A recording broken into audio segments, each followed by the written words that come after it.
Olá, aluno! Seja muito bem-vindo à disciplina Enfermagem na Saúde do Adulto. Eu sou a professora Angélica e hoje nós vamos falar sobre os distúrbios gastrointestinais e oncológicos. Em relação ao sistema gastrointestinal, você se recorda sobre o funcionamento dele e os órgãos que compõem? Então vamos relembrar? Nós temos aí o sistema gastrointestinal, que ele é responsável por fazer toda a digestão dos alimentos que nós ingerimos.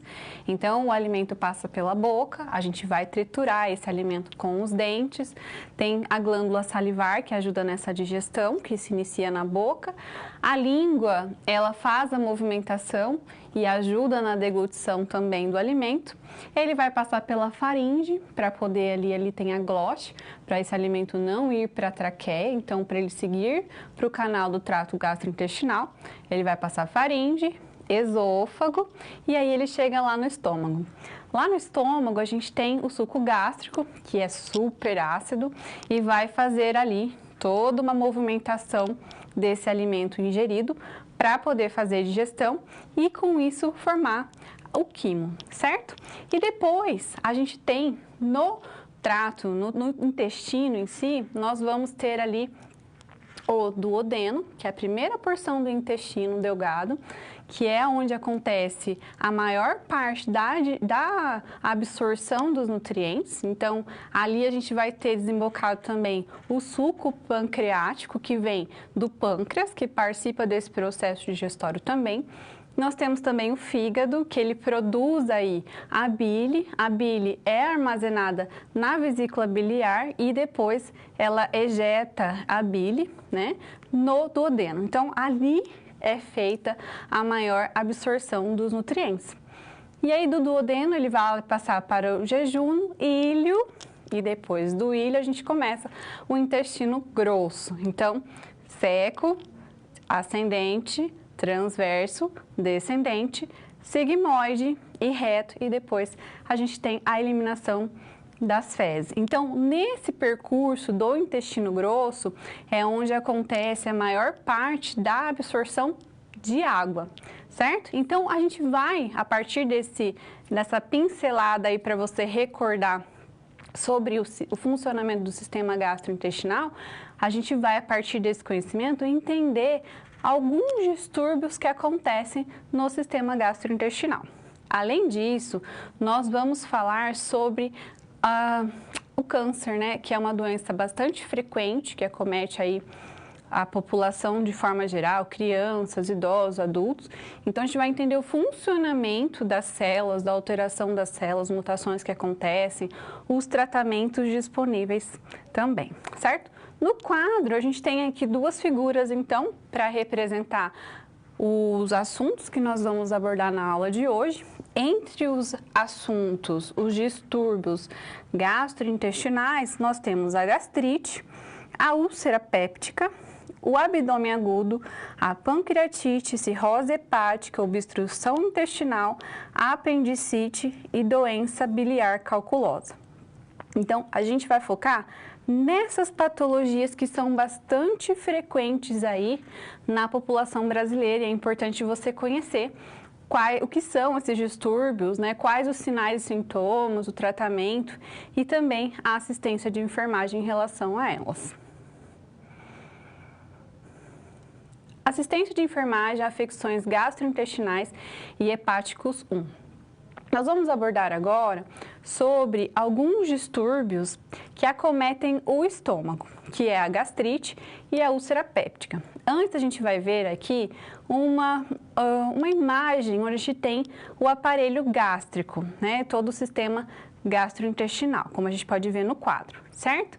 Então, a gente tem a cavidade oral, né? É todo um tubo e é super, bem extenso e termina aqui no ânus, certo? No ânus e no reto. No reto e no ânus, perdão. Então, o sistema digestório, ele vai absorver os nutrientes, vai poder utilizar tudo aquilo que pode ser aproveitado, porque quando a gente ingere esse alimento está na sua forma macro e que não pode ser absorvida pelas células. Então, a degradação, até a gente ter uma forma desse alimento que pode ser absorvida pela célula, isso é feito todo no sistema gastrointestinal, e aquilo que não é para ser absorvido, que não vai ser absorvido, vai ser eliminado através das fezes. E aí a gente vai abordar sobre alguns distúrbios, então, do estômago, que é a gastrite, que é uma inflamação aí da parede do estômago, e também a úlcera péptica, que é aí uma solução de continuidade que acontece como uma lesão que acontece no estômago. Então, vamos ver no quadro que aqui a gente tem essas imagens dessas duas patologias que a gente consegue aí perceber, né, a diferença entre elas, embora elas sejam acometidas no estômago. Então, a gastrite, ela pode ser provocada por bactéria, como a bactéria Helicobacter pylori, né? Uso de anti-inflamatório, intoxicação, infecção bacteriana, até mesmo por conta da úlcera péptica, né? A gente pode ter a gastrite, doença autoimune, anemia, câncer gástrico, entre outros, certo? São os fatores, então, envolvidos para o desenvolvimento dessa inflamação da mucosa gástrica. E aí a gente tem uma característica de sintomatologia quando a pessoa tem a gastrite. O que ela sente? Ela sente aí dor, né? É uma dor epigástrica, uma dor no estômago. Essa dor ela é contínua, né? E pode vir acompanhada de pirose, uma queimação no estômago, náusea, vômito, certo? Que ela é agravada quando a pessoa se alimenta, então, de forma inadequada. Já a úlcera péptica, ela é essa lesão que acomete aí o estômago, né? Vamos pensar que no estômago a gente tem um suco gástrico que é bastante ácido, né? Ele é responsável por fazer parte do processo digestivo no estômago. Então, quando a gente tem isso em excesso, ele vai acabar acometendo lesões no próprio estômago, por exemplo, né? Temos outras causas envolvidas, mas isso está envolvido no processo dessas soluções de continuidade, que são aí feridas, lesões que acontecem no estômago, certo? E aí, no caso da úlcera, ela se caracteriza aí também por pirose, náusea, vômito, né? A pirose, que é a queimação do estômago. E aí a gente tem toda uma abordagem para fazer com esse paciente para o diagnóstico, como o exame de endoscopia, digestiva alta, né? Em que a gente vai fazer esses exames para poder ter aí o diagnóstico dessas doenças, certo?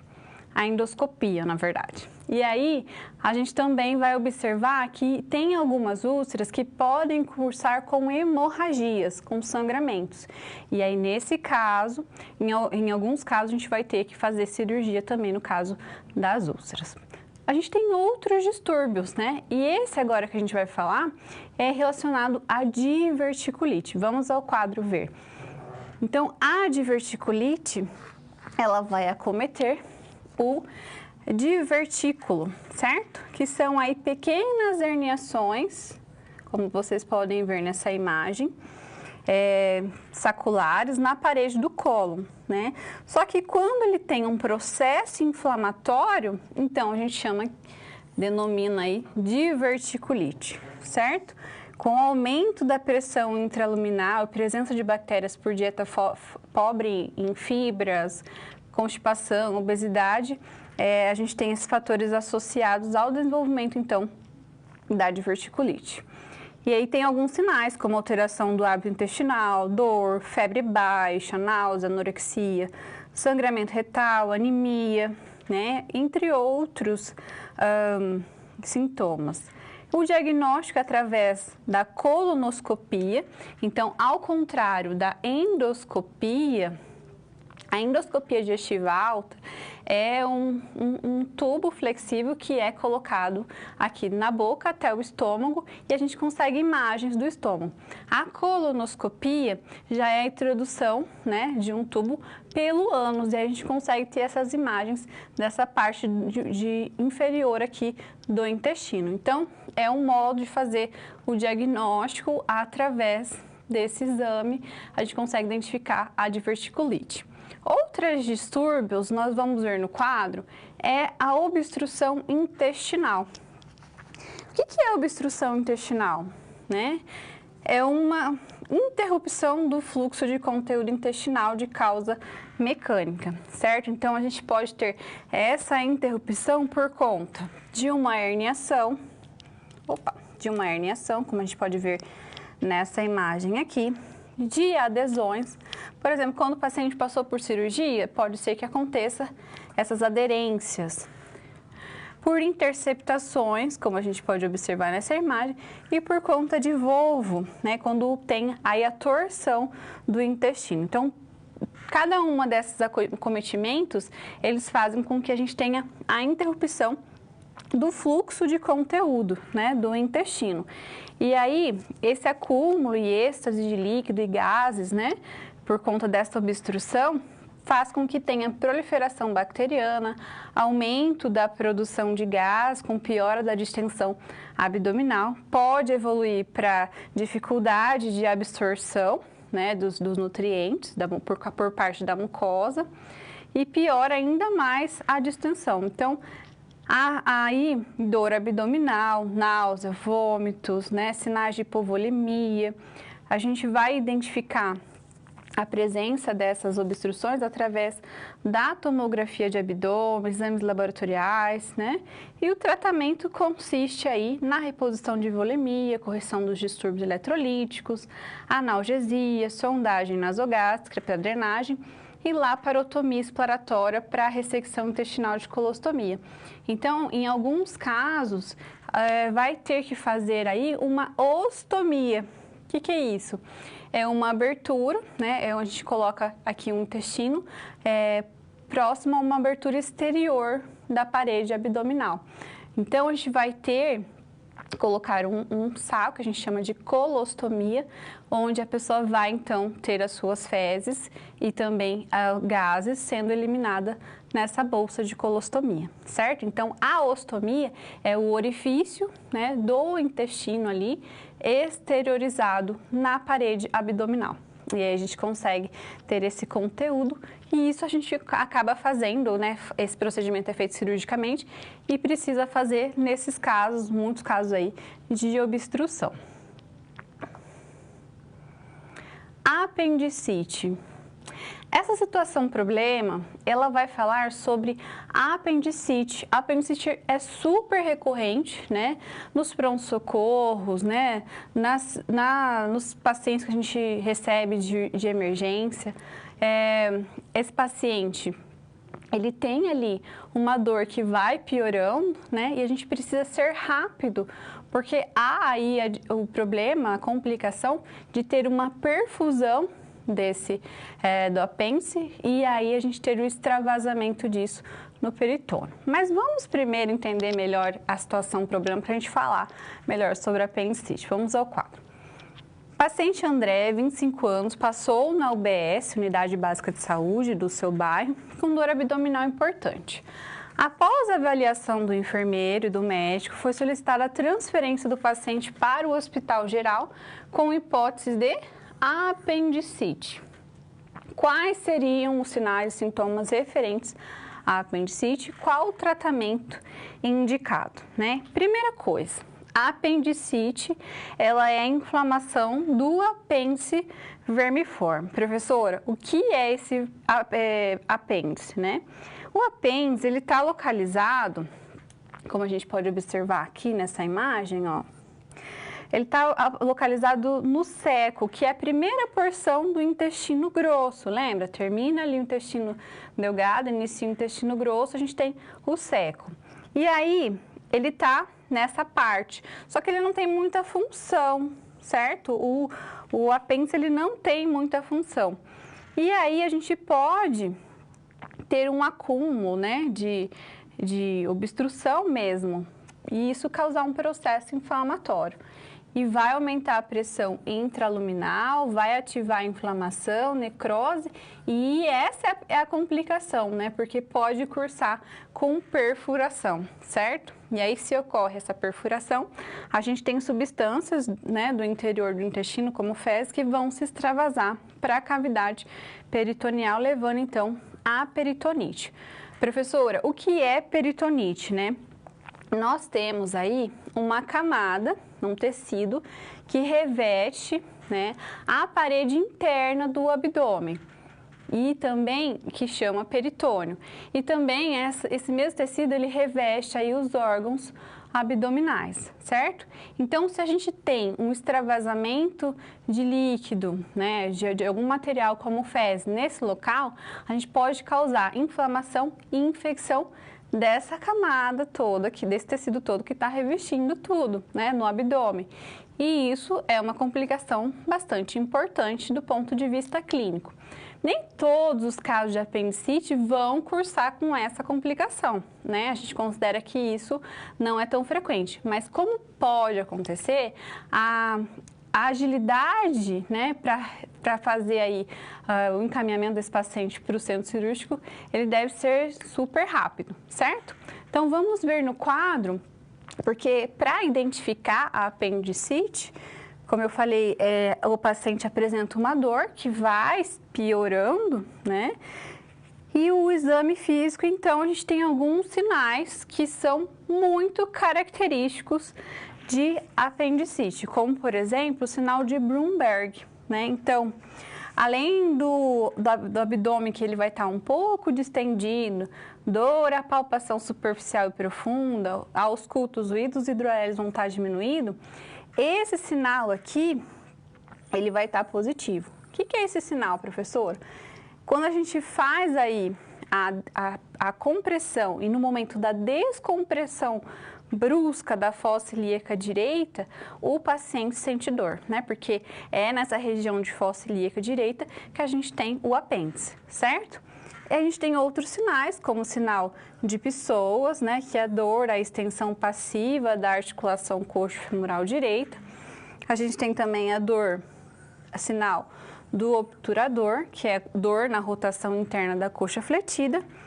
E o sinal de Rovizing, que é a dor em fossa ilíaca direita. Então, eu apalpo a fossa ilíaca esquerda e a pessoa me refere dor na fossa ilíaca direita, certo? Que é o local do apêndice. Então, a gente tem alguns sinais que a pessoa pode ter, uma dor aguda, que ela vai piorando, uma sensibilidade aí de rebote, né? Então, uma rigidez abdominal generalizada, uma atitude, né, antálgica involuntária, náusea e vômito, febre baixa, leucocitose, né, que os leucócitos vão estar aumentados. O diagnóstico é através da anamnese, exame físico, né, com esses sinais que a gente comentou. É solicitado exames complementares como hemograma, raio-x de abdômen e ultrassonografia de abdômen também. O tratamento, como eu já adiantei, ele é cirúrgico por meio da retirada do apêndice. E a essa cirurgia a gente denomina de apendicectomia. Podemos também precisar utilizar antibióticos, analgésicos, reposição de volume aí para tratar essa pessoa. Além das complicações aí como peritonite, a gente pode ter também abscesso lombar ou pélvico, né, ilho paralítico, que é onde a gente tem a parada da evolução do conteúdo intestinal, e isso pode provocar choque séptico, né? Olha então a gravidade aí das complicações relacionadas com apendicite, né? Então, por conta das complicações, o tratamento deve ser oportuno e bastante ágil. Abdômen agudo. O abdômen agudo, ele se caracteriza por dor abdominal. Mas dor abdominal é algo bastante genérico, né? Genérico, pode ser várias coisas. Mas quando eu tenho a definição de abdômen agudo, é aquela dor abdominal que a pessoa teve que procurar um serviço médico, né, um atendimento de emergência, e aí possibilitou um tratamento imediato para fazer o diagnóstico ali do que pode ser aquela dor, percebe? Porque a gente pode ter dor abdominal e ela se resolver, né? Ela se resolver, eu consigo ali fazer alguns tratamentos ali em casa mesmo e ela se resolve. Não é verdade? Às vezes eu começo com uma diarreia, dor abdominal, diarreia, começo a repor líquido e isso já se resolve. Mas no abdômen agudo é uma dor que vai piorando ou ela pode já começar súbita e é uma dor intensa que eu preciso procurar o serviço médico. Nós temos várias definições de abdômen agudo, mas essa definição que eu falei é a que está aí mais sendo aceita ultimamente, certo? A gente vai ver no quadro que a gente tem essa definição, né, como a que está no livro. Essa definição, que considera aí dor abdominal súbita com duração de mais de 6 horas, ela vem sendo questionada aí por alguns estudos, né? Então, por isso que hoje a gente denomina aí que o abdômen agudo é caracterizado por aquela dor importante que a pessoa teve que procurar atendimento médico. E aí, se a pessoa chegou no serviço médico, o que o profissional pensa? Pode não ser nada essa dor abdominal, como pode ser um problema que tem até mesmo que fazer cirurgia. Então, eu preciso fazer o diagnóstico de forma rápida, de forma oportuna. E a gente vai ver que várias doenças estão relacionadas ao abdômen agudo, certo? Então, vamos entender no quadro, né, esses tipos de abdômen e de situações que acometem o abdômen agudo, suas causas e as sintomatologias associadas. Então, eu tenho aqui o tipo inflamatório, que eu tenho causas de distúrbios envolvidos como a apendicite, diverticulite, colicistite, né, que é a inflamação da vesícula biliar, pancreatite aguda, doença inflamatória pélvica. A doença inflamatória pélvica, ela acontece por conta aí de micro-organismos adquiridos pela via sexual. Então, é uma infecção sexualmente transmissível, certo? Que acomete aí a doença inflamatória pélvica. Os sintomas é dor abdominal, náusea, vômito, mal-estar geral, febre, sinal de irritação peritoneal, né? O que é esse sinal de irritação peritoneal? Lembra lá o peritônio? Então, a pessoa vai apresentar dor abdominal, distensão, febre, náusea, vômito, perda de apetite, diarreia, né? Entre outros. E sinais de infecção. Nós temos também o tipo obstrutivo. Então, são aquelas doenças que vão causar obstrução intestinal, como a aderência, hérnia encarcerada, neoplasia de colo, o volvo, que é aquela retorção do intestino, né? Bolo de Ascari, que está envolvido aí com as parasitoses intestinais e tumores, certo? E quais os sintomas? Dor abdominal, cólica, distensão abdominal, parada da eliminação de gases e fezes por conta aí da obstrução, né? Náuseas e vômitos. Nós temos também o tipo hemorrágico, que pode cursar também com dor abdominal. A principal causa desse tipo hemorrágico é a gravidez ectópica rota, né? O que é a gravidez ectópica rota? É quando a gente tem a implantação do óvulo fertilizado fora do útero, né? Então, se ele está fora do útero, ele não tem condições para se desenvolver.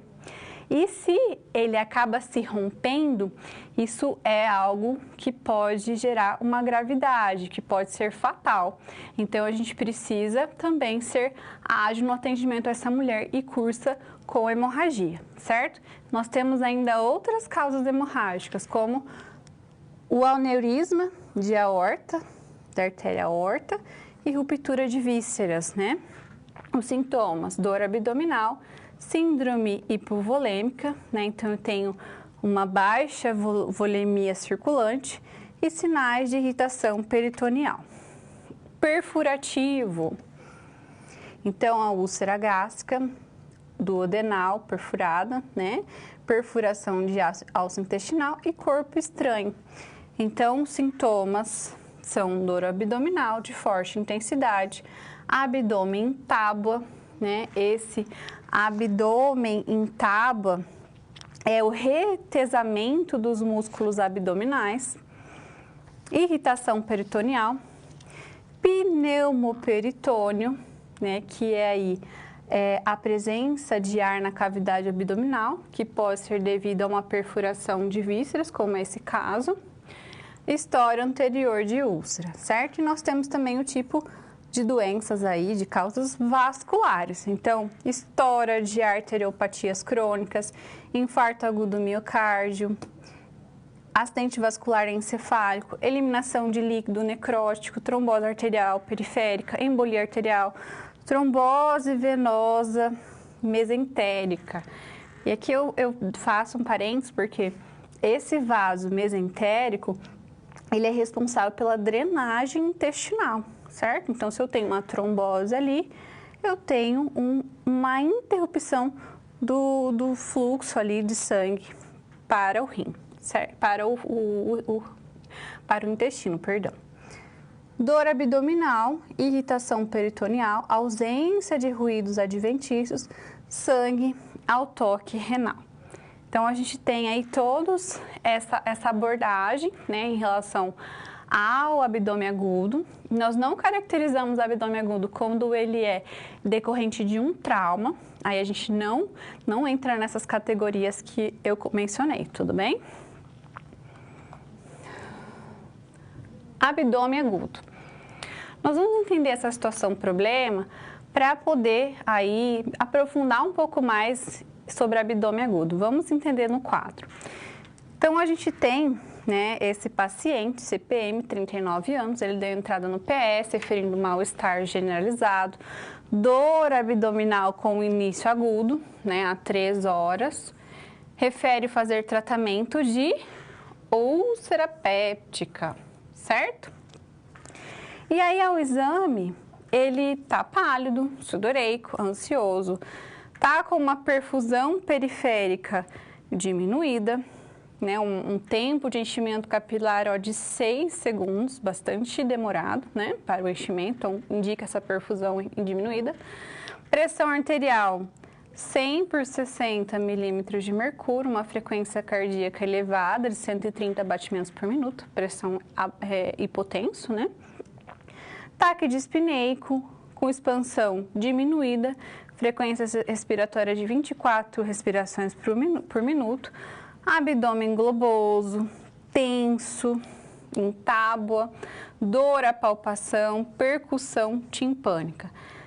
Na ausculta, ele está com ruídos hidroélios diminuídos e ele está também apresentando hematemese. Hematemese. Sabe o que é hematemese? É vômito com sangue, certo? E aí com débito urinário diminuído. Ele foi encaminhado para a sala de urgência da clínica cirúrgica, então a pergunta é a seguinte: qual será o diagnóstico provável e qual complicação pode estar acontecendo? Então, em relação ao abdômen agudo, nós temos aí essas manifestações clínicas como dor abdominal, náusea, vômito, ausência de eliminação de gases e fezes, né, principalmente aí relacionado à obstrução, perfuração, enterorragia, enterorragia que é a hemorragia originada nos intestinos, melena, que é a evacuação com sangue, hematemese, distensão abdominal, febre, anorexia, taquicardia, dispneia, confusão mental, icterícia, que é aquela coloração mais amarelada, colúria, que é uma urina escurecida, e alterações glicêmicas. Então, essas são as manifestações clínicas relacionadas ao abdômen agudo, certo? E o paciente, ele está apresentando aí, né, alguns sinais e sintomas bastante clássicos, como a gente pode observar, né? Possui também o histórico de tratamento de úlcera gástrica, Portanto, a gente supõe que o diagnóstico seja abdômen agudo perfurativo pela perfuração da úlcera que ele já tem, provavelmente, certo? Então, aqui a gente pode observar, ó, que o paciente apresenta aí diversos sintomas relacionados, né, como a dor abdominal, abdômen tábua, tenso, o ilho paralítico, né, que é a ausência temporária dos movimentos de contração muscular que são normais no intestino, né? Por quê? Porque para a gente conseguir ter essa movimentação direcional, unidirecional, eu ingiro o alimento e eu sei que esse alimento não vai retornar, que ele vai para a mesma direção, isso acontece por conta de movimentos peristálticos, né? Então, se eu tenho um ilho paralítico, eu tenho aí a parada dessa movimentação e progressão do conteúdo gástrico, certo? Então, vamos ver no quadro que além do ilho paralítico, também posso ter distensão abdominal, náusea, vômitos, os ruídos hidroaéreos diminuídos, eles está mesmo, né? Febre, taquicardia, calafrios, sinais de sepse, respiração superficial, desidratação e também a acidose metabólica. Tudo bem? Então, esse vazamento de conteúdo aqui, ó, ele leva a inflamação, edema, né, com exudação de tecidos. A gente inicia uma hipermotilidade e na sequência evolui para o ilho paralítico e o choque séptico, como a gente comentou. O choque séptico, ele é aí uma infecção generalizada, né, que causa falência dos órgãos. E o tratamento, ele vai ser, nesse caso, reposição de volume, analgésico, antiemético, antibiótico, laparotomia exploratória, né? Então, a gente precisa tratar a causa primária. Por isso que, nos casos de abdômen agudo, é importante entender qual a causa está associada àquela situação, porque daí a gente vai tratar, além de todo o suporte que a gente dá de tratamento, a gente vai também tratar a causa. Kahoot. Eu vou compartilhar com você o PIN do Kahoot, que é o 8860118, e a gente já inicia o nosso jogo.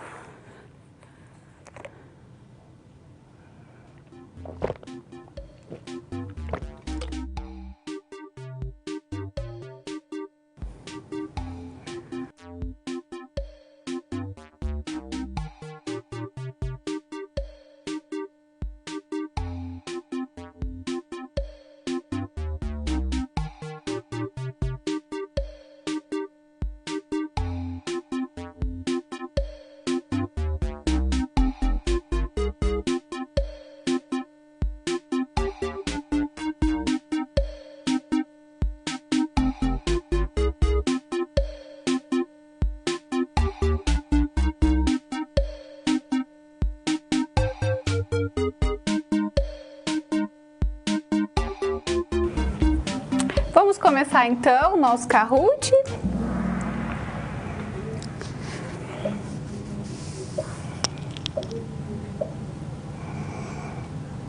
É uma inflamação da mucosa gástrica associada à bactéria Helicobacter pylori.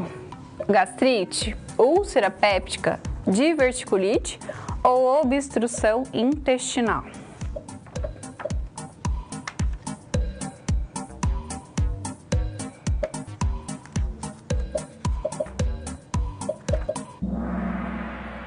É a gastrite, tá? Embora a úlcera péptica também a gente tenha envolvido a bactéria Helicobacter pylori, né? A úlcera péptica, né? Ela também está relacionada aí a uma autodigestão, né? Do estômago, em um desequilíbrio de fatores agressores, defensores, excesso de ácido, pepsina, né? Para o grau de resistência local da mucosa. Já a gastrite é realmente essa inflamação da mucosa gástrica que pode estar associada, sim, a essa bactéria ou a anti-inflamatórios, intoxicação ou infecções bacterianas, né? Tem relação aí também com a alimentação. Então, geralmente, quando a pessoa se alimenta, ela pode se sentir, ela pode sentir essa dor epigástrica, pode sentir aí pirose, que é azia também, certo?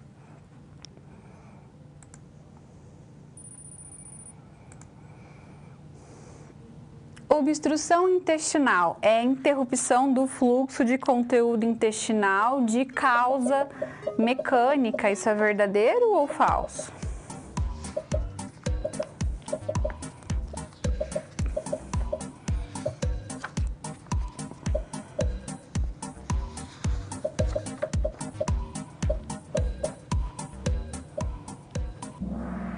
É verdadeiro, né, pessoal? Então, a gente pode ter obstrução intestinal? Pode. O que acontece com a obstrução?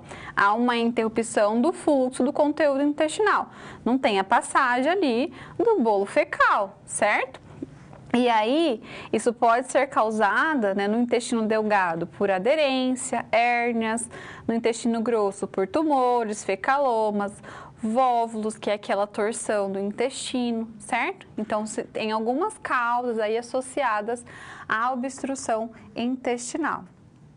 E aí, em alguns casos, a gente precisa fazer até mesmo a ostomia, né, para a pessoa utilizar aí a colostomia.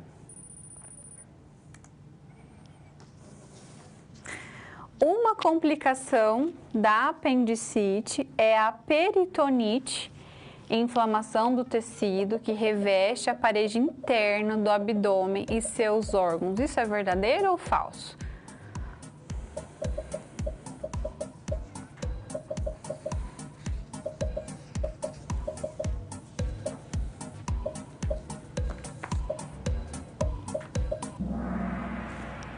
É verdadeiro, né? Então, vamos lembrar. A apendicite é uma inflamação do apêndice, certo? Essa inflamação do apêndice, ela tem algumas complicações envolvidas que podem acontecer. Lembra? Por isso que a gente tem que ser ágil no tratamento, no encaminhamento cirúrgico para retirada do apêndice, porque pode cursar com peritonite, que é aí esse extravasamento do conteúdo intestinal, ou seja, de fezes, nessa região do peritônio. E o que é o peritônio? É esse tecido que reveste aí a camada, a parede interna do abdômen e seus órgãos também. E aí a gente vai causar uma inflamação, uma infecção, e aí a gente tem uma piora muito importante, porque vamos pensar que esse conteúdo fecal, ele é um conteúdo aí nada estéril, né? Então ele vai estar numa região considerada aí que não deveria ter uma infecção, não deveria ter contato com esses micro-organismos que está presente aí nas fezes, né? Então a gente pode ter essa inflamação e infecção que é bastante importante. Vamos continuar depois, né? O Kahoot, deixa eu só mostrar para vocês aqui. Ai, foi para a próxima. Vamos parar, tem como? Não sei. Então vamos lá, eu não dei esse conteúdo ainda, mas vamos ver se vocês acertariam, porque eu considero que vocês tenham lido previamente o conteúdo do livro, né? Então, cirrose hepática é uma doença crônica caracterizada por inflamação, fibrose e degeneração das células do parênquima hepático. É verdadeiro, certo? A gente já volta para comentar mais sobre essa questão.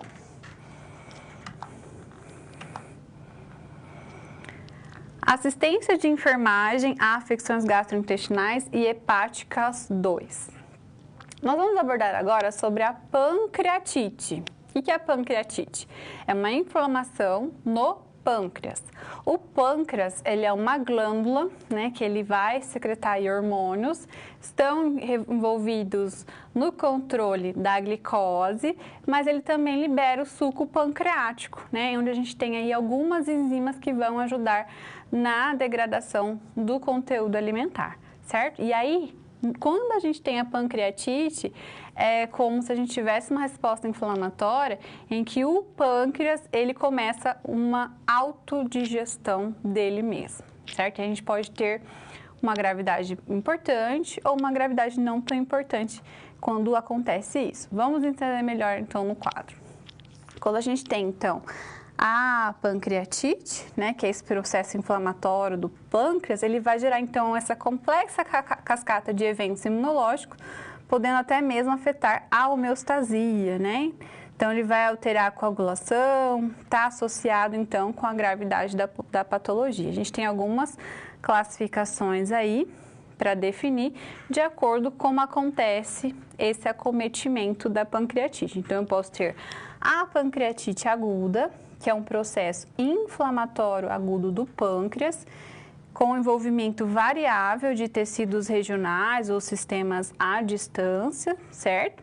Posso ter uma pancreatite aguda moderada, onde eu vou ter uma disfunção mínima com recuperação completa, mas aí cursa com edema intersticial da glândula, né? Então, esse extravasamento de líquido no interstício. Pancreatite aguda grave, que aqui a gente já tem uma associação à falência de órgãos e ou necrose, pseudocisto ou mesmo abscessos, certo? Então, a gente pode ter essas definições, ainda temos outras, como coleções agudas, que ocorrem precocemente, né, próximo ali ao pâncreas, mas eles não estão delimitados por parede granulosa ou fibrosa. Temos também a necrose pancreática, que pode ser tanto focal ou pode ser também difusa. Então, ela pode tanto acontecer ali, essa necrose, como pode acontecer mais distante do pâncreas. Temos esse pseudocisto, que é uma coleção de suco pancreático. Então, a gente tem a liberação do suco pancreático pelo pâncreas e ele vai formar essa coleção de suco pancreático, ele está delimitado por uma parede fibrosa ou mesmo um tecido de granulação, formando algo que parece um cisto, certo? Um abscesso pancreático, que é agudo, com coleção, então, de pus. Então, a gente tem aí, né, a pancreatite, que ela vai causar todos esses problemas aí, né, porque a gente tem esse processo inflamatório decorrendo dessa autodigestão do pâncreas, que ele é causado pelas próprias enzimas pancreáticas, né, esse processo de autodigestão, podendo ou não envolver outros tecidos, como a gente pode ver na classificação. Pode acontecer de envolver órgãos, tecidos à distância também. Os sintomas, né, da pancreatite é dor abdominal difusa, localizada ali no andar superior do abdômen, em faixa que irradia para as costas, de intensidade fraca no início, mas daí ele vai evoluindo, vai piorando essa dor de minuto a horas, né? Fica aí uma dor bastante forte. E aí essa dor não melhora nem com mudança de decúbito, com uso de analgésico, né?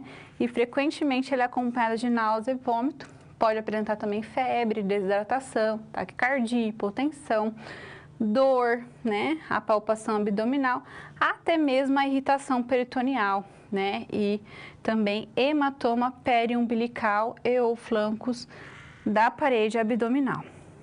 Nós temos alguns sinais para poder identificar a pancreatite, como o sinal de Bloomberg, né, onde a gente tem uma dor, a descompressão súbita abdominal, ele é indicativo de irritação peritoneal, né?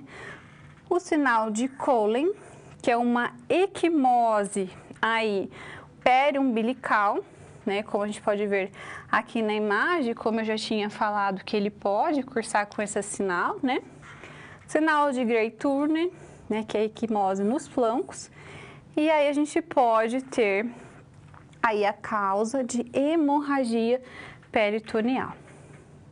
Depois nós temos, né, outra doença, que é a doença biliar, o distúrbio doença biliar calculosa. A gente denomina ela, né, no termo médico mais apropriado, de colelitíase. Professora, o que é isso, né? O que é colelitíase? Popularmente falando, é a pedra na vesícula, certo? A gente tem ali a vesícula, biliar próxima ao fígado, né? Ela não tem muita função, senão armazenar a bile que é produzida, né, e excretada pelo fígado. E aí, no processo de digestão, quando tem conteúdo ali do quimo no duodeno, ela libera, então, a bile. Então, a vesícula biliar libera a bile. Mas a gente pode ter aí a presença de cálculos, né, na vesícula. E aí a gente pode ter alguns problemas, como a gente vai ver aí no quadro, né, como sintomas de cólica biliar intensa, em epigastro, hipocôndrio direito, irradiada para o dorso, região escapular e precórdio, náuseas e vômitos, icterícia, colúria, hipocolia fecal, né, que é a diminuição da secreção biliar. Então, a gente pode ter todos esses sintomas aí relacionados.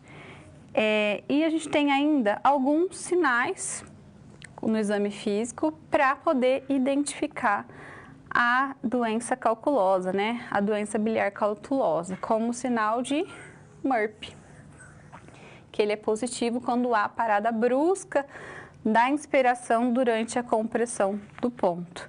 Então, aqui é indicativo, então, de colecistite quando a gente provoca aí, né?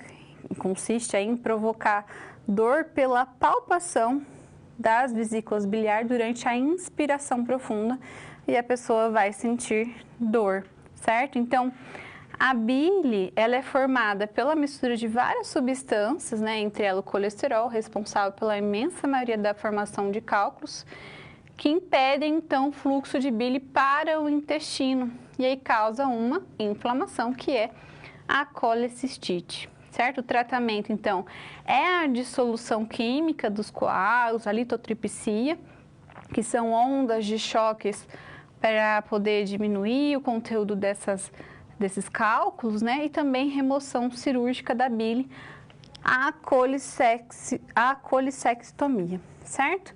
Aí você pode me perguntar, professora, e aí, professora, se tira a bile, o que faz, né?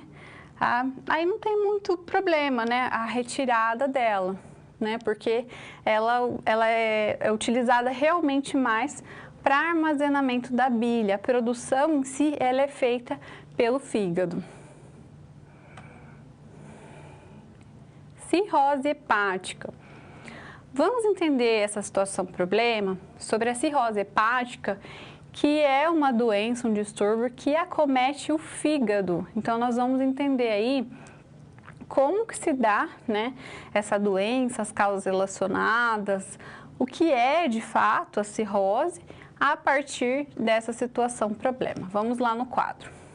Então, a gente tem, né, esse paciente aí, ele tem 60 anos, deu entrada no PS com grande perda de sangue pela boca, história de etilismo dependente, então fazia uso de álcool de forma abusiva, certo?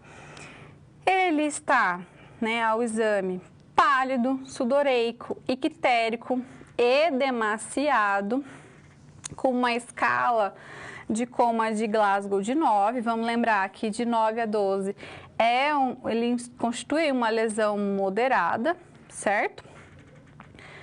O tempo de enchimento capilar de 6 segundos, tá? Torporoso, né? Pressão hipotenso, né? 70 por 40. Frequência cardíaca elevada, né? 135 batimentos por minuto. Está ataque dispneico,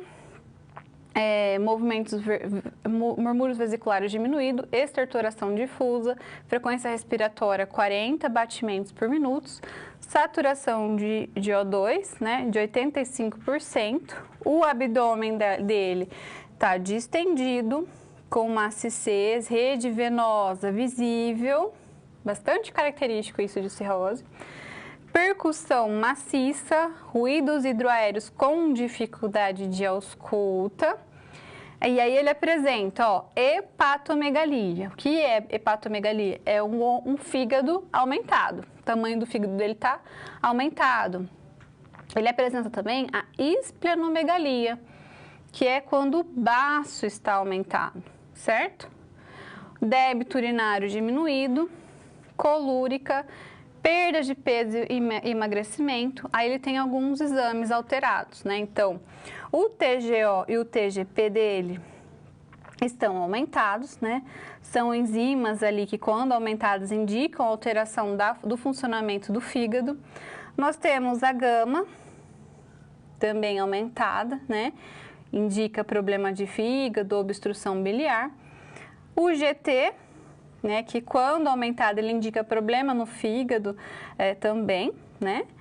Bilirrubina, que ele vai auxiliar o diagnóstico de problema no fígado, né? Ou vias biliares, como por exemplo, já que a bilirrubina ela é produto da obstrução das hemácias, ela na verdade é um produto da destruição das hemácias, e para ser eliminada pelo organismo ela precisa ser conjugada então a um açúcar no fígado e sofrer então a ação da bile, certo? E aí por isso que a gente vai ter hematócrito e hemoglobina baixo, por causa dessa destruição de hemácias que acontece.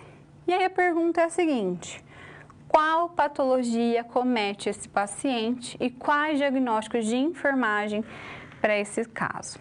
Então, é bem sugestivo de cirrose hepática, quando a gente observa o histórico do paciente, que ele é etilista dependente, a gente olha as causas envolvidas para a cirrose hepática, a gente percebe que uma das causas é o alcoolismo. Pode ser medicamentos também, hepatites, tumor, excesso de peso ou obesidade, certo? Estão aí envolvidos. E a cirrose hepática, ela é uma doença crônica progressiva. Então, ela vai acontecendo aos poucos e progressivamente. O que acontece? Nós vamos tendo inflamação do fígado, e aí essa inflamação, a gente tem um tecido de reparação, fibrose, degeneração das células do parênquima hepático, então. Então, com a formação desse tecido de fibrose, a gente vai perdendo a irrigação sanguínea do tecido hepático e também o funcionamento do tecido hepático, certo?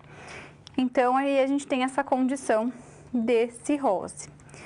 Então, essa fisiopatologia dela, né? Então, essas células hepáticas que compõem o fígado, elas são destruídas, então, por esse tecido cicatricial, que é esse tecido fibroso, que vai fazer alterações na arquitetura e vai resultar em nódulos, retração do órgão, né, com perda progressiva da função e obstrução do fluxo sanguíneo, causando também a hipertensão portal, certo?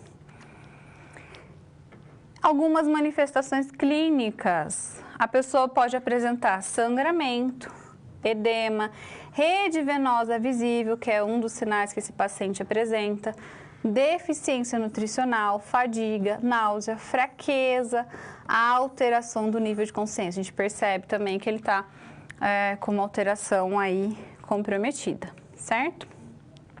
Temos aí alguns sinais, né, técnicas para o exame físico para poder identificar, né, se há alguma alteração no fígado.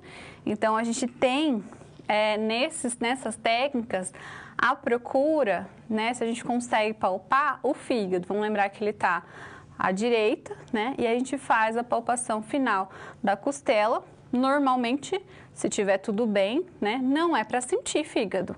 Mas se você consegue senti-lo, né, quer dizer que ele está aumentado. E quando ele está aumentado, isso é sugestivo, então, de alguma alteração, como, por exemplo, a cirrose, certo? Então, vamos ver essas técnicas. Nós temos a técnica de Lemos-Torres, né, que a gente consegue ter a palpação abdominal com tração, então, buscando a borda hepática, para verificar se a gente consegue palpá-lo. E a técnica de Matchell, que é a palpação em garra, né, buscando a borda. inferior do fígado durante a inspiração. Então, cada vez que a pessoa inspira, a gente vai avançando com a mão em garra para ir apalpando e tentando sentir aí essa borda inferior do fígado. Nós temos também a busca pela esplenomegalia. O que é a esplenomegalia? É pelo aumento do baço, né? O baço, ele é responsável por filtrar os micro-organismos, partículas, né, do sangue também, que não são partículas estranhas do sangue. E aí a gente tem esse comprometimento também no baço. E muitas vezes a gente precisa retirar o baço cirurgicamente, né? Então, no caso, se retira, né, o organismo vai perder a capacidade de combater infecções, vai ficar um pouco diminuído, na verdade, essa capacidade de combater infecções, né? Porque a gente consegue ter essa filtração de micro-organismos, partículas estranhas pelo baço. Mas aí a gente tem o fígado, que ele vai aumentar a sua capacidade de produzir anticorpos, certo? E daí a gente tem essa manobra, né? O baço fica do lado esquerdo, né? Então a gente vai fazer uma palpação com o paciente em decúbito lateral direito, com as pernas fletidas, né? E aí a gente vai palpar e tentar sentir se ele estiver aumentado, né? Então a gente tem a classificação aqui, a avaliação. Ele pode estar avaliado em 1, baço palpável sob o rebordo costal. 2, baço palpável logo abaixo do rebordo costal. 3, baço palpável até o plano horizontal, ao nível já da cicatriz umbilical. E baço palpável abaixo do plano horizontal, ao nível da cicatriz umbilical. Então, ele está muito aumentado nesse caso, certo? E vamos, então, ver aqui os diagnósticos de enfermagem, né? Nesse caso aí, nesse caso da situação problema, certo? Então, o paciente vai apresentar nutrição alterada, dor, risco de injúria relacionado ao mecanismo de coagulação e hipertensão porta, porque como a gente viu, a cirrose pode ter esse comprometimento na porta, de hipertensão aí, né, na veia que leva o sangue aos órgãos, dos órgãos abdominais para o fígado, né, que é a porta, excesso de volume de líquidos, confusão aguda, padrão respiratório ineficaz, risco de sangramento, débito cardíaco diminuído, perfusão tissular ineficaz, né, e a gente tem algumas intervenções de enfermagem para fazer, como manter repouso em decúbito elevado, avaliar o nível de consciência, atentar às alterações da frequência cardíaca, ritmo, controle da pressão arterial, drogas vasoativas, atentar à frequência respiratória, padrão respiratório, controlar o peso desse paciente, avaliar a circunferência abdominal, né, e comunicar sangramentos. Algumas complicações, então, como a gente falou, né, são as varizes esofagianas, o sangramento ativo pela boca, né, que é a hemorragia digestiva alta, e esse paciente ele está, né, apresentando aí esse sangramento pela boca, encefalopatia hepática, né, que são disfunções neuropsíquicas causadas por alterações do metabolismo de amônia e também de aminoácidos, certo? Além da hipertensão porta. Aí a gente comentou aqui sobre a cirrose hepática. Então, pessoas que fazem uso de forma abusiva de álcool, por exemplo, podem vir a desenvolver cirrose hepática e elas devem ser informadas sobre isso, né? Orientadas para reverem essa dependência ao álcool, que pode prejudicar bastante a saúde delas. Assistência de enfermagem a pacientes oncológicos. Agora nós vamos abordar sobre o câncer.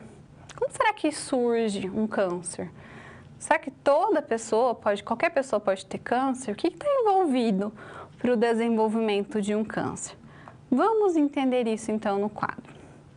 Então, o câncer é o nome que a gente dá a um conjunto aí de mais de 100 doenças que têm em comum que um crescimento desordenado de células que invadem os tecidos, podem se espalhar aí para outras regiões do corpo, certo? Então, a gente tem aqui uma célula normal. Nessa célula normal, a gente tem um núcleo onde também temos o DNA com toda a informação genética dessa célula, certo? Então, essa célula tem uma função específica, ela tem um período de vida, ela não ultrapassa o limite dela, não invade tecidos, certo? E ela também, no período certo, ela vai fazer apoptose, ela vai morrer, ela mesma, certo? Então, ela tem tudo isso programado no seu DNA. Isso é quando é normal, certo?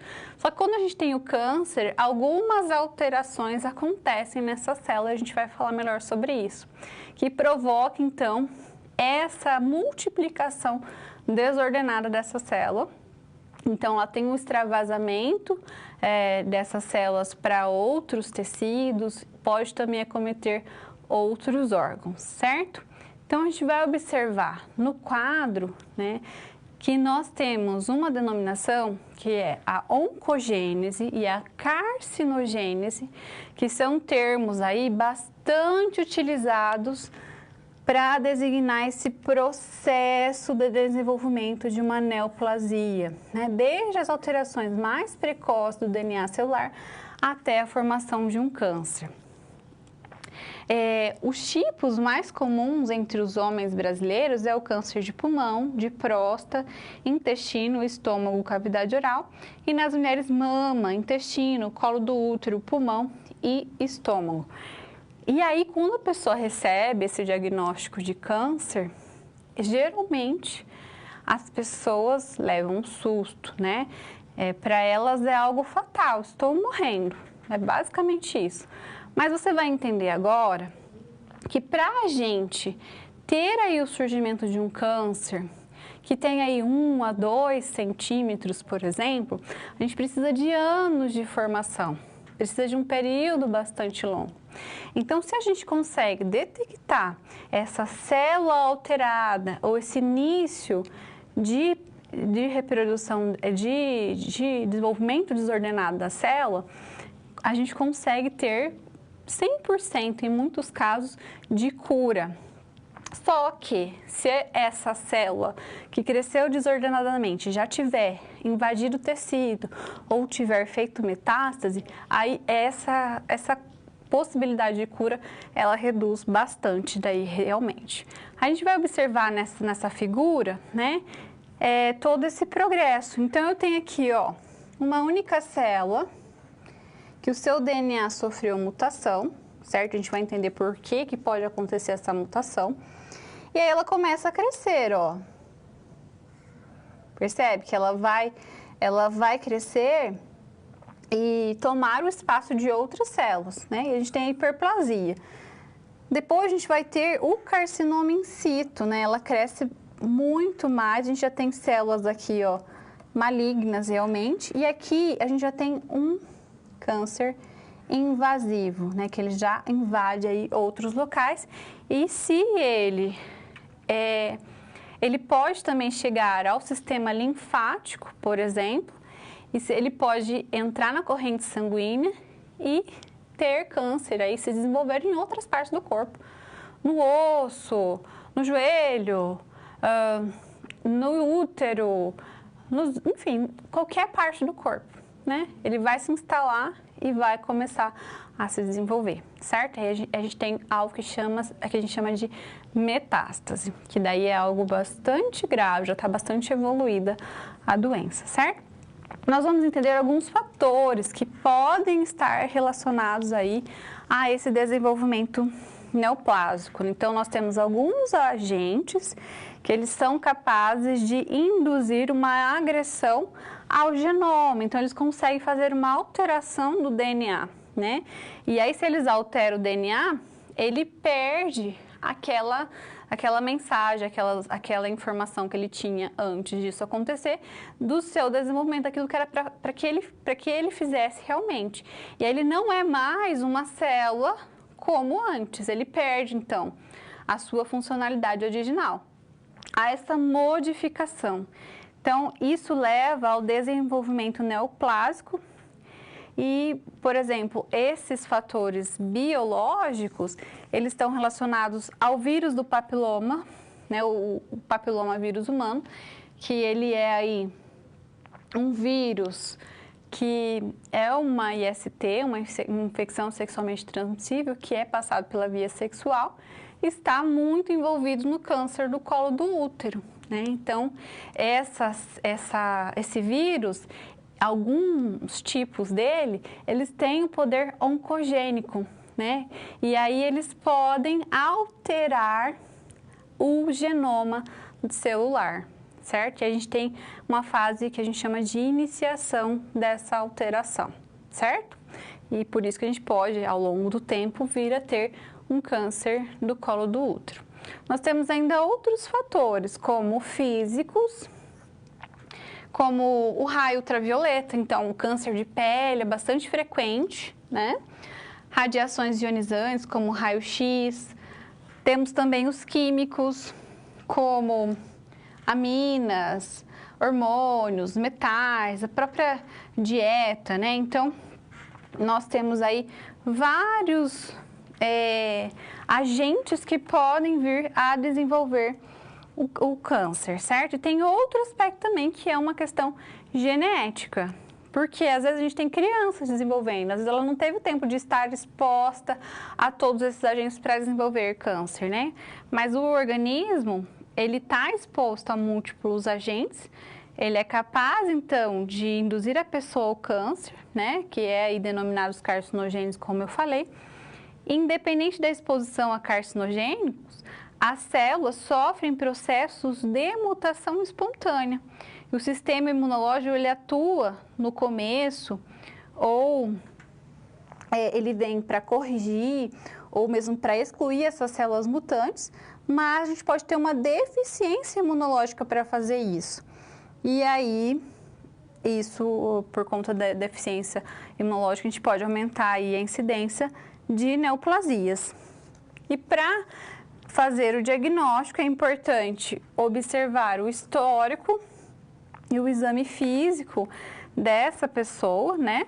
Por exemplo, o paciente que tem um câncer, geralmente ele fica muito tempo assintomático, né? E vai depender a sintomatologia do local, da extensão do tumor, né? De acordo com a evolução dos sinais, aí pode aparecer uma disfunção do órgão. A pessoa pode ficar emagrecida, com falta de apetite, anemia, cansada, certo?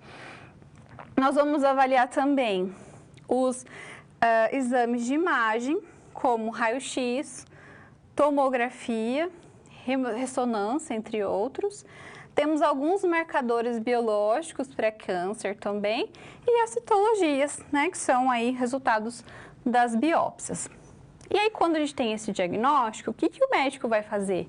Ele vai fazer uma classificação. De acordo aqui com a TNM, né, ele vai fazer essa classificação para observar a evolução desse câncer. Qual que é a extensão desse câncer, a progressão desse câncer, certo? Então, no T, na categoria T, ele vai fornecer informação sobre os aspectos do tumor primário, né, como o seu tamanho, quão profundamente ele se desenvolveu no órgão em que se originou e quanto invadiu os tecidos adjacentes. Na categoria N, ele vai descrever se o câncer ele já se espalhou para os linfonodos, lembra? Se ele for para os linfonodos, ele pode ir para a corrente sanguínea e fazer metástase. Então, a gente vai observar se isso já aconteceu, se ele já conseguiu alcançar linfonodos. E na categoria M, a gente vai ter, de fato, as metástases, onde tem aí o desenvolvimento do câncer em outras partes do corpo. Então, nesse processo de carcinogênese, né, que é a formação do câncer, geralmente ele é lento, pode levar anos, né, para uma célula se proliferar e dar origem a um tumor visível. E esse processo tem algumas etapas, né, alguns estágios. Então, antes de chegar ao tumor, a gente tem o estágio de iniciação né, onde as células vão sofrer os efeitos dos agentes carcinógenos, que são esses agentes capazes de alterar o DNA de uma célula, como, por exemplo, o papilomavírus que eu falei, ou os raios ultravioleta, certo? Depois a gente tem a promoção. A célula iniciada ela é transformada em uma célula maligna, isso de forma lenta e gradual. E depois nós temos a progressão, né, onde vai ter a multiplicação descontrolada e irreversível das células que são alteradas. Elas vão invadindo, né, os tecidos e os órgãos, e eles vão perdendo a sua função, certo? Em relação ao tratamento, a cirurgia, ela pode ser de caráter diagnóstica, preventiva, curativa, paliativa ou mesmo para recidivas. Nós temos também a hormonioterapia, né, que é uma terapia de combate ao crescimento neoplásico em órgãos hormônio sensível, como ovário, útero, endométrio, mama, próstata, suprarrenal. Então, a gente pode utilizar esses hormônios para combate. Imunoterapia, que é a estimulação do sistema imunológico com interferon, com interleucina, anticorpos monoclonais. Radioterapia, que é um tratamento em loco regional, realizado pela emissão de radiações ionizantes. E a quimioterapia, que são drogas que atuam nas diversas fases do ciclo celular, interferindo aí no seu processo de crescimento. Então, a gente pode observar que temos vários tratamentos e temos os estadiamentos. Então, de acordo com o que esse paciente apresenta, vai ser o tratamento indicado para o caso específico dele. Quimioterapia.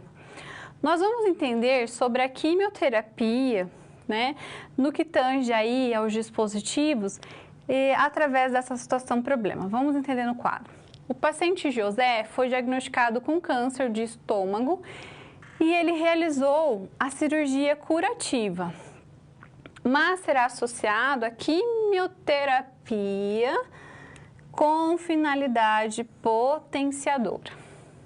O acesso venoso periférico é ruim, devido a isso será escolhido um acesso venoso central. Quais são as possibilidades de escolha para acesso e quais são as principais complicações referentes ao catéter? Então, quando a gente pensa na quimioterapia, nós temos que saber o seguinte, certo? Que aqui a gente tem drogas, né, que vão atuar aí nas diversas fases do ciclo celular, né? Então, ela não é específica, entra lá na corrente sanguínea e vai atuando de forma geral, né? E vai com o objetivo de interferir no processo de crescimento e de divisão dessas células.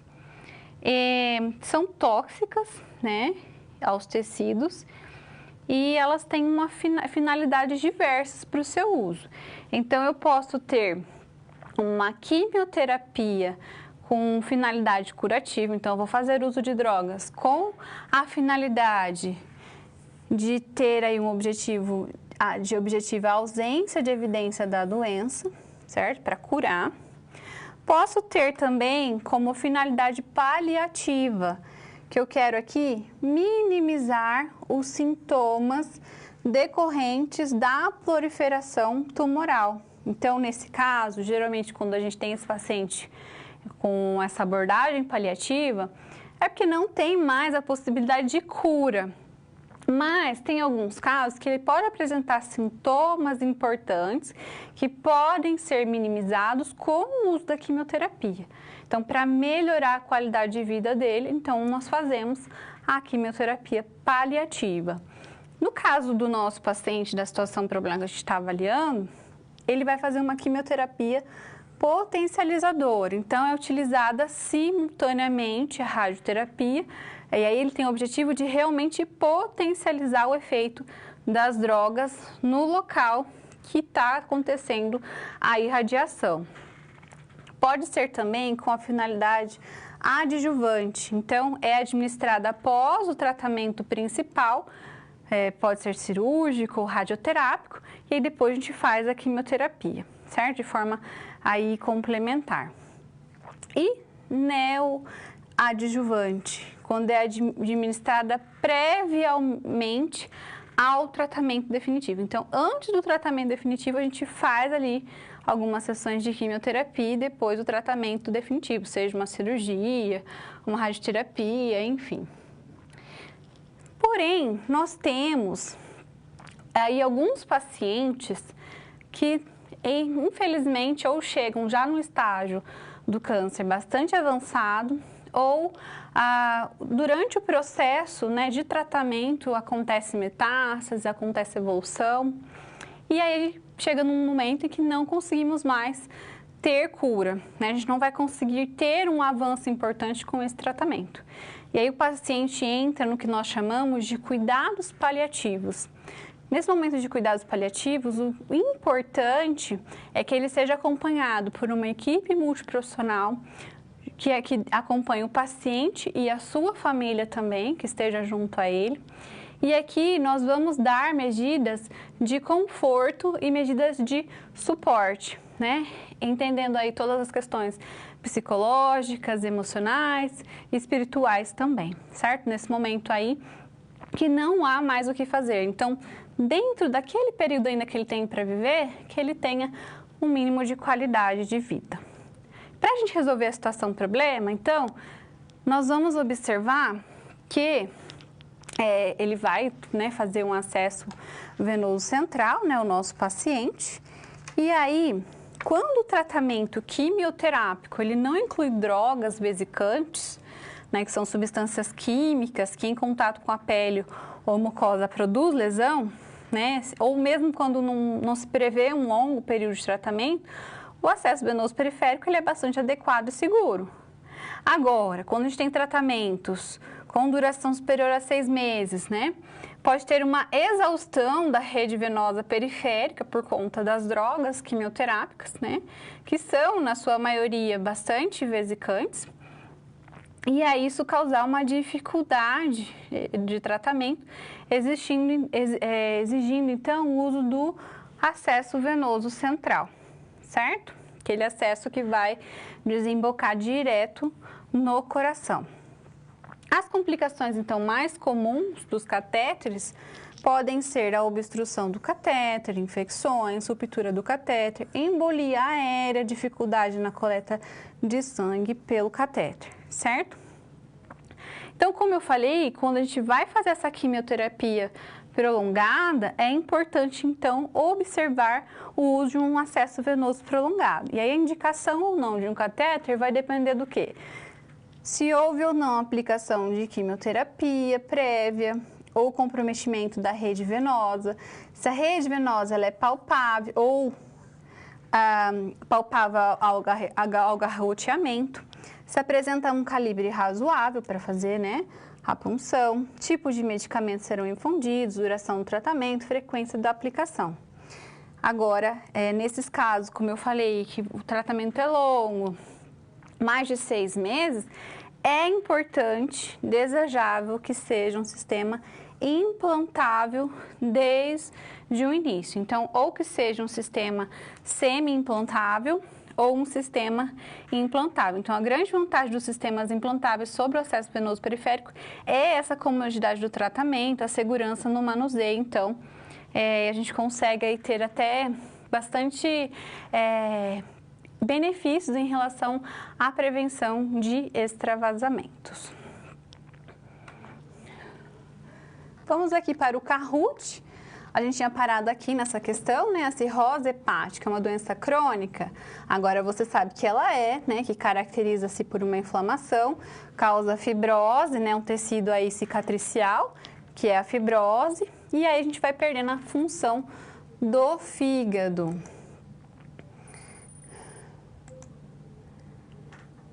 No processo de carcinogênese, no estágio de iniciação, as células sofrem efeito dos agentes carcinógenos?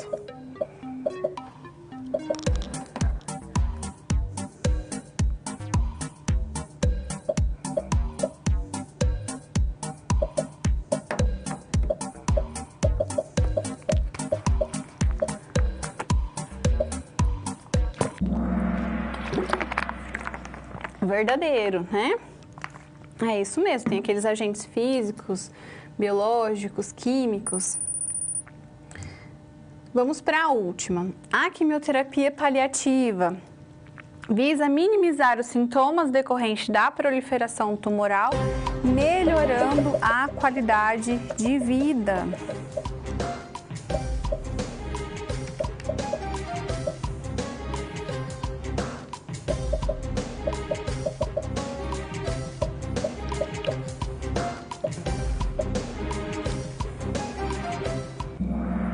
É verdadeiro, né? Então, a gente tem a quimioterapia paliativa, que ela vem justamente para ofertar qualidade de vida e não priorizando aí procedimentos invasivos, por exemplo. Em terceiro lugar, a Paty, parabéns, Paty. A Cris de Curitiba em segundo, muito bom, Cris. E em primeiro lugar, nós temos a Cíntia de Minas Gerais, parabéns aí, obrigada pela participação de vocês. E aí a gente teve, né, toda essa abordagem em relação aos distúrbios gastrointestinais e oncológicos. Espero que você tenha aproveitado a aula, tenha gostado e até a próxima. Tchau, tchau!